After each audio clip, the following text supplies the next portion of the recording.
थंबनेलवरून कळालंच असेल की बाईने स्वतःची काळजी घेतलीच पाहिजे. तर का म्हणते मी हे तर मी सांगतेच पुढे तुम्हाला.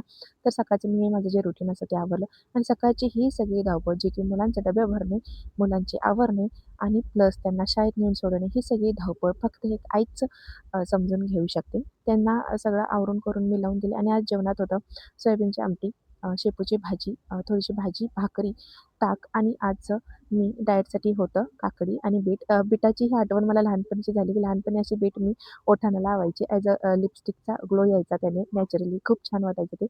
आणि त्यानंतर सगळं आवरल्याने मी हॉस्पिटलमध्ये गेले.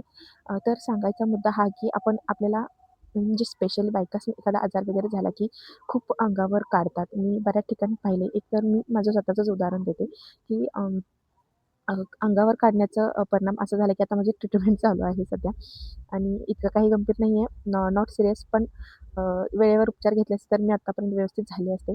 पण खरंच आपण बायका खरंच आपल्या घराच्या जबाबदारीमुळे ह्याच्याकडे आपल्या स्वतःकडे दुर्लक्ष करतो, स्वतःची काळजी घेत नाही आणि भरपूर ठिकाणी असं होतं.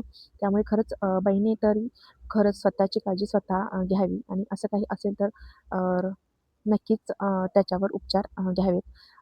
नंतर संध्याकाळचं मी सगळं माझं झुंबाचं रुटीन वगैरे आवरलं आणि आज मुलींना शाळेतून आणायची जबाबदारी माझ्याकडे होती. तरी असं मी कानात हेडफोन्स वगैरे घातले आणि मस्तपैकी लाँग ड्राईव्ह असल्यासारखं गाणी वगैरे ऐकत मी जाऊन मुलींना घेऊन आले आणि त्यानंतर मी येऊन चिरमुऱ्याचा लाडू खाल्ला, जो की माझ्या मावशीने दिला होता. डाएटसाठी ओके होता आणि मुलींना आज मी बनाना ज्यूस केलं होतं. त्यानंतर मुलींना अभ्यासाला बसवलं आणि जेवणात संध्याकाळी कोशिंबीर केली होती. कोशिंबीरीत बिटाचा वापर केला होता, त्यामुळे ती गुलाबी दिसत होती.